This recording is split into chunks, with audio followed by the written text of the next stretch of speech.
that contributed to higher energy prices, and there was record oil and gas production. Yes, Joe Biden did many terrible things to lead to an increase in prices. I agree, Margaret. No, but all the things you experience at the grocery store are what people touch and feel. That's what you were talking about, bacon on the campaign trail. Of course, of course. Those things.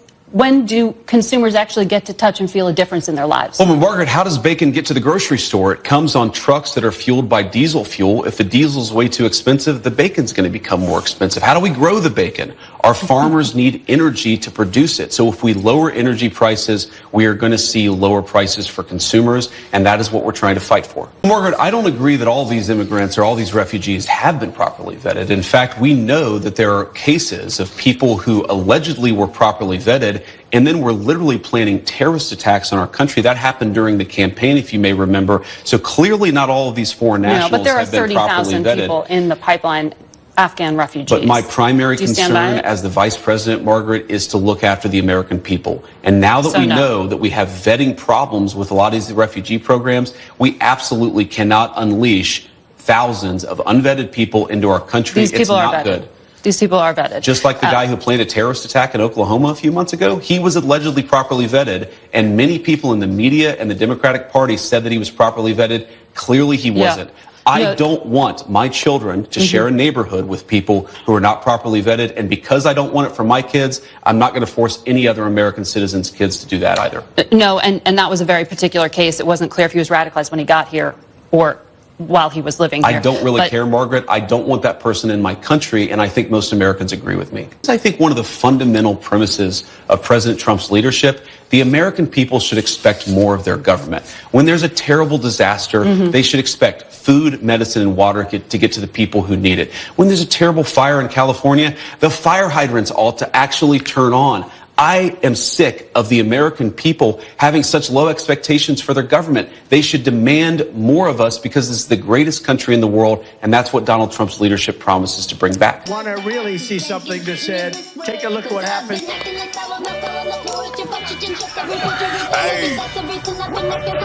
Why this beat so cold? We will make America proud again. When you try to kill our we will make America wealthy again. And yes, together, we will make America great again. Boy, oh boy, searching for a gotcha moment after 5 days? Day 5? With our vice president? Come on, man. Come on, fake news. Come on, these so-called journalists. Come on now. Let's do it. Y'all got the right guy.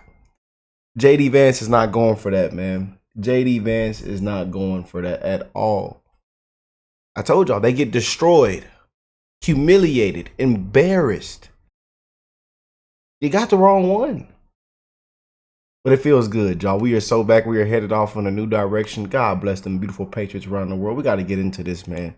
JD Vance clean house. JD Vance cleaned house. What them patriots talking about, man? You know?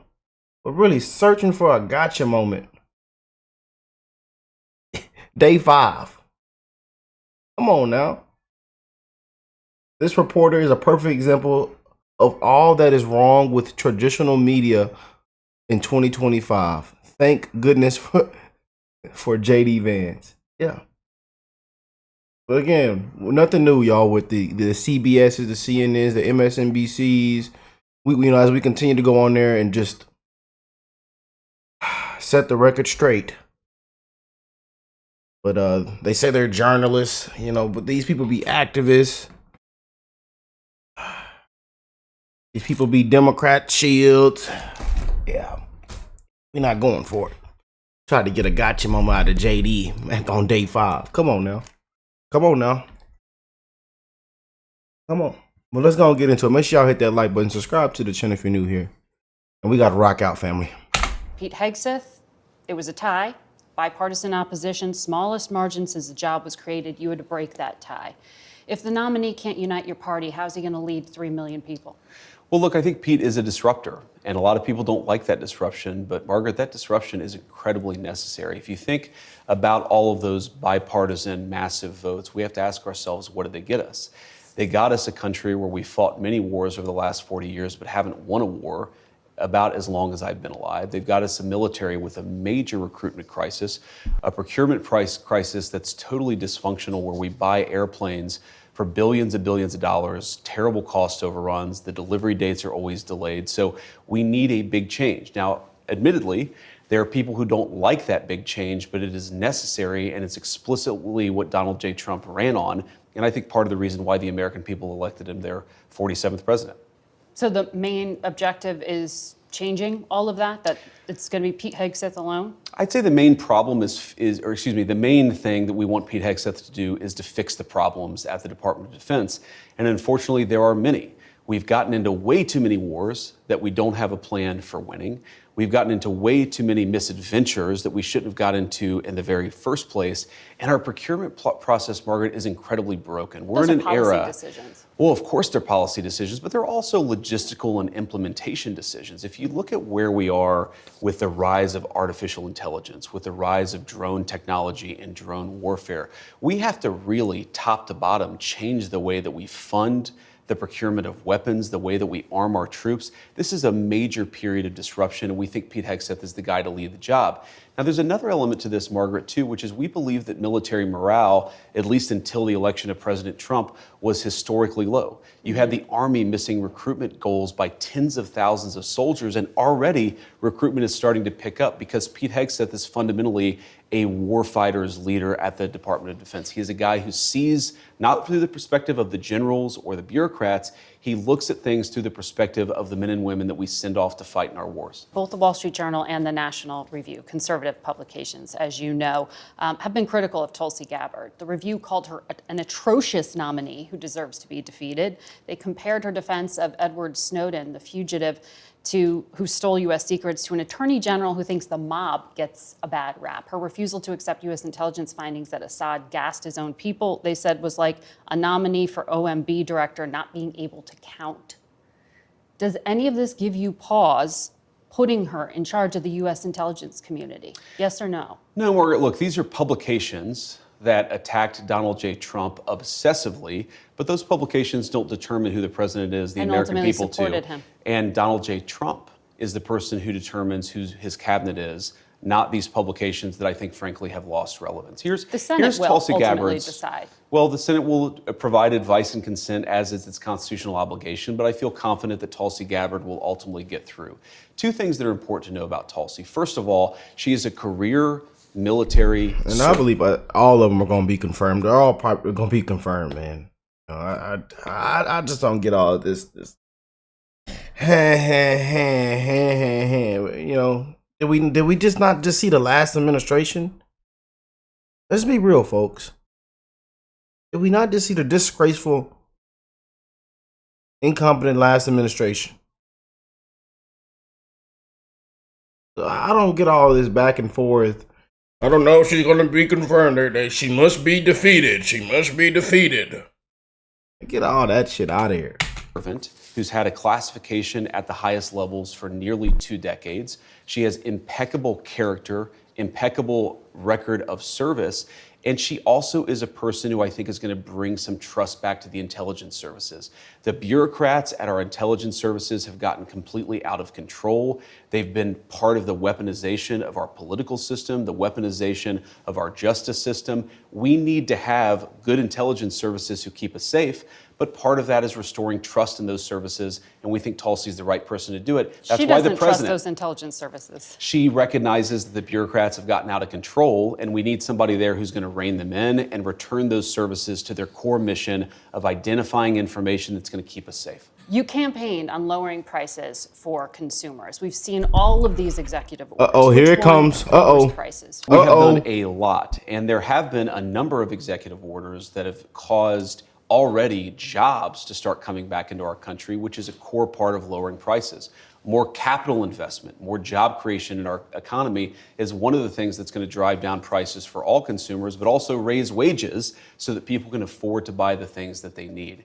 If you look at our slate of executive orders, No, Margaret, prices are going to come down, but it's going to take a little bit of time, right? The president has been president for all of 5 days. I think that in those 5 days, he's accomplished more than Joe Biden did in 4 years. It's been an incredible breakneck pace of activity. Facts, man. A historic, these last 100 hours of his presidency has been historic. More has been done these last 100 hours than the last 4 years. Yeah. We're going to work with Congress. We're, of course, going to have more executive orders, and we're going to try the way that you lower prices is that you encourage more capital investment into our country. And you ask specifically what executive order is going to help lower prices. All of the stuff that we've done on energy, to explore more energy reserves, to develop more energy resources in the United States of America. One of the main drivers of increased prices under the Biden administration is that we had a massive increase in energy prices. Donald Trump has already taken multiple executive actions that are going to lower energy prices, and I do believe that means consumers are going to see lower prices at the pump and at the grocery store, but it's going to take a little bit of time. Rome wasn't built in a day, and while we've done a whole lot, we can't undo all of the damage of Joe Biden's presidency in 4 days. Well, there are a lot of things that contributed to higher energy prices, and there was record oil and gas production. Yes, Joe Biden did many terrible things to lead to an increase in prices. I agree, Margaret. No, but watch how you shut her down. Watch. Grocery store, or what people touch and feel. That's what you were talking about, bacon on the campaign trail. Of course, of course. Those things. When do consumers actually get to touch and feel a difference in their lives? Well, Margaret, how does bacon get to the grocery store? It comes on trucks that are fueled by diesel fuel. If the diesel's way too expensive, the bacon's going to become more expensive. How do we grow the bacon? Our farmers need energy to produce it. So if we lower energy prices, we are going to see lower prices for consumers. But you know what, y'all? I do love how they're keeping their feet to the fire. I somewhat love that from, you know, I know some of y'all like, but look, I'm just saying. So stuff like this kind of has to be asked. We have to make sure that everybody is held accountable, that the Trump administration is accountable, you know. But again, it is a day 5, and she's been trying to get a gotcha moment. That's one thing we hate, you know, about these activists and about the fake news, you know. But there's a side of this where I kind of just a little bit appreciate, you know, some of this questioning, you know. But it's only day 5 though. You know, people were saying it's day 1. Why hasn't this been done? You think we just have a magic wand? We can just snap our finger? You know? It's a process. But things are already starting to happen, which is the best part about it, man. So let's continue. That's what we're trying to fight for. Well, the flurry of executive orders, most of them weren't about the economy. Many of them were, though, Margaret. We had, I think. See, that's what kills me. You know, this is one reason why we talk about what the fake news, man, and this so-called journalist, this lady here, you know. We've taken promise of tariffs by February 1st. We've taken over 200 executive actions, some executive orders, other executive actions. Again, this is in less than a week, and a lot of them were focused on the economy, bringing investment into our country and lowering energy prices. We've also focused on safety, restoring public safety, ending weaponization of the Department of Justice. We've done a lot. And I think the president is to be commended for actually coming in and doing something with this incredible mandate the American people gave him. He's not sitting in the Oval Office doing nothing. He's doing the American people's business, and I think they're going to see a lot of good effects from it. Well, a lot of these announcements have yet to take effect. Sure. The president did say he wants to do something with an executive order in relation to federal emergency response. He said he may reform or eliminate FEMA. Instead of sending emergency responders, he may start to send a percentage of money to states to take. Yeah, it's been a disgrace. FEMA's been a disgrace, an absolute disgrace. Yeah. Shut it down. Shut all these agencies down. Just shut it down. I please, Trump, just walk. Please, sir. Please, y'all, just shut it all down. the IRS. I mean, just all of them. Please.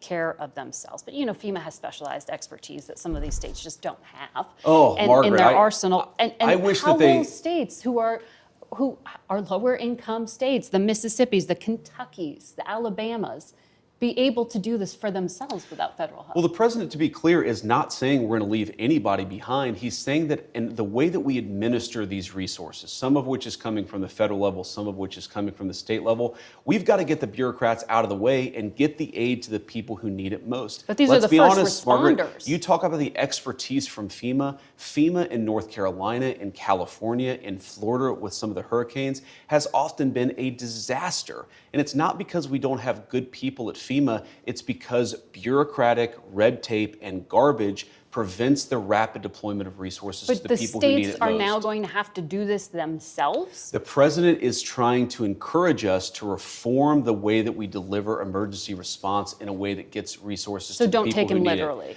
is what you're saying. We should take the president at his word that FEMA needs desperate reform, because it does. Margaret, when I went to North Carolina as VP-elect, but before we were sworn in, people would talk about how FEMA would get resources, food, medicine, water to a warehouse, but then would have no plan to get it from the warehouse to the people in the mountains who were literally starving and thirsting to death. Mm-hmm. We can do so much better, and under Donald Trump's leadership, we will. But they work with the state and local officials. They often don't work well enough. And again, that's not because of the state and local officials? No, the FEMA management officials don't work well enough with the state and local officials to get resources to the people who need it. We should expect, and this is, I think, one of the fundamental premises of President Trump's leadership, the American people should expect more of their government. When there's a terrible disaster, they should expect food, medicine, and water to get to the people who need it. When there's a terrible fire in California, the fire hydrants ought to actually turn on. Man. I am sick of the American people having such low expectations for their government.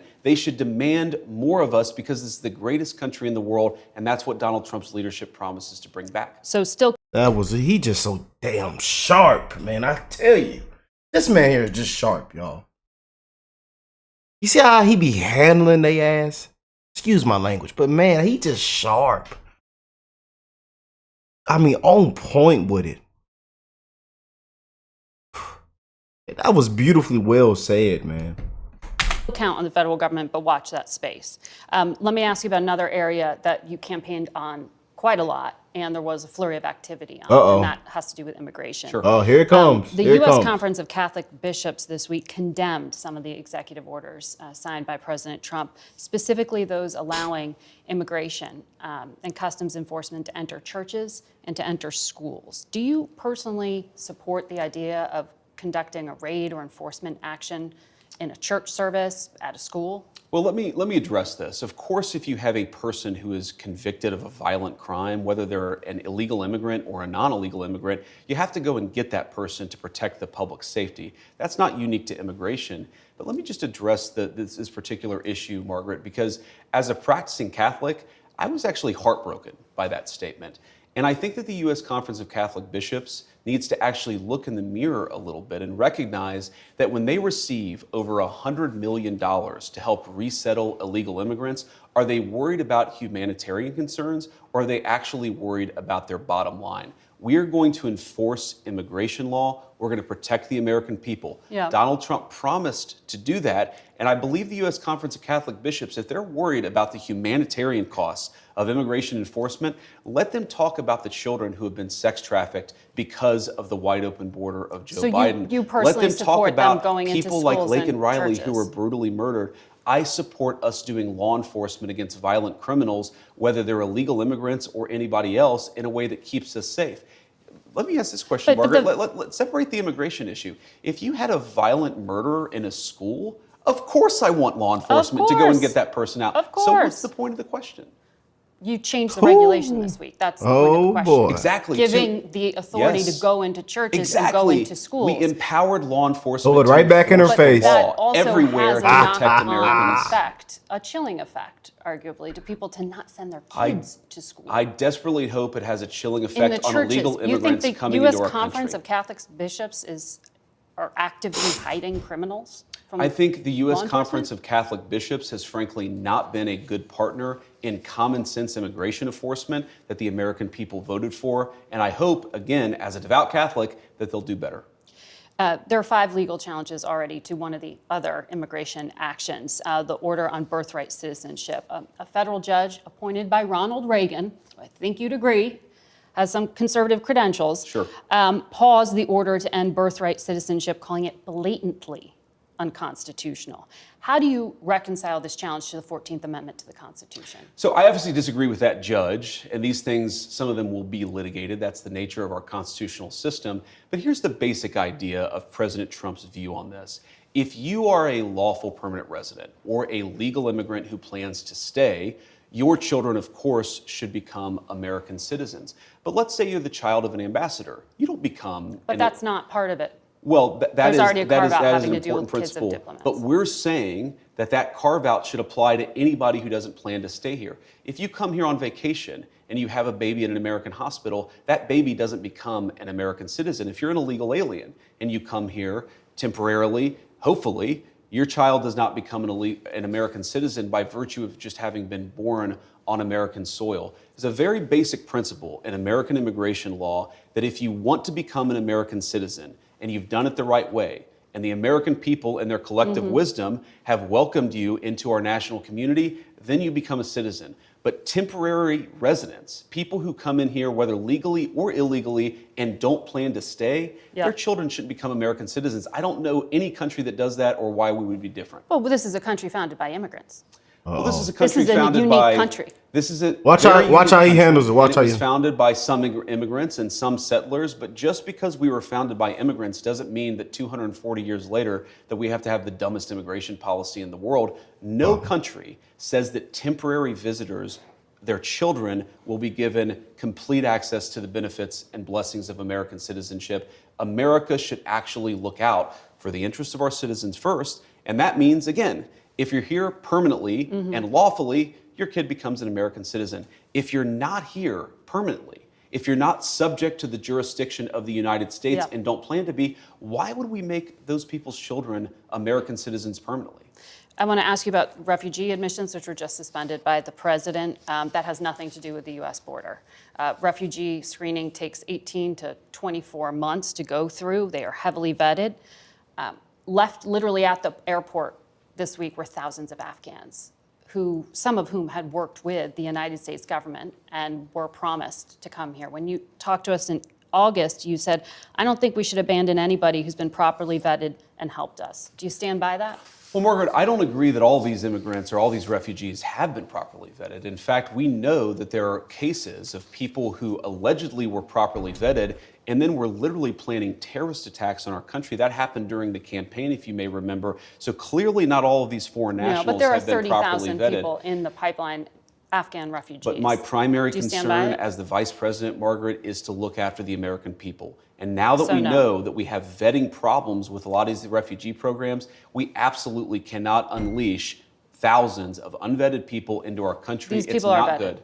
These people are vetted. Just like the guy who planned a terrorist attack in Oklahoma a few months ago, he was allegedly properly vetted, and many people in the media and the Democratic Party said that he was properly vetted. Clearly he wasn't. I don't want my children to share a neighborhood with people who are not properly vetted, and because I don't want it for my kids, I'm not going to force any other American citizens' kids to do that either. Amen. No, and that was a very particular case. It wasn't clear if he was radicalized when he got here or while he was living here. I don't really But, care, Margaret. I don't want that person in my country, and I think most Americans agree with me. Boom. Boom. Bam. How them Patriots say it? Bam.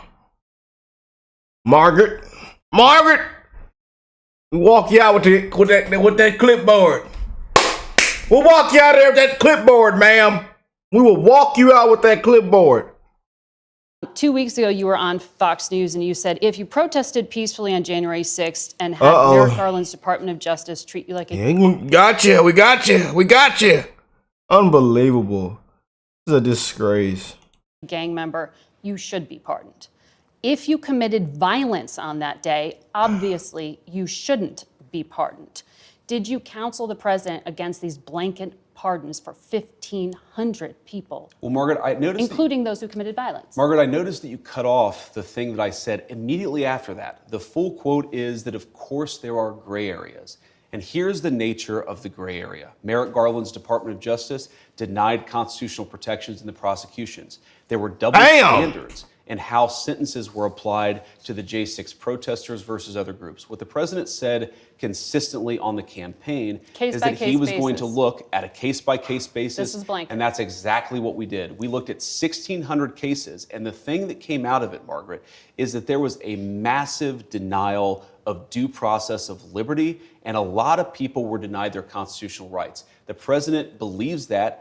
I believe that, and I think he made the right decision. Daniel Rodriguez used an electroshock weapon against a policeman who was dragged out of the defensive line by plunging it into the officer's neck. He was imprisoned, sentenced to 12 years, 7 months. He got a pardon. Ronald Maccabee hit a cop while wearing reinforced brass knuckle gloves, and he held one down on the ground as other rioters assailed the officer for over 20 seconds, causing a concussion.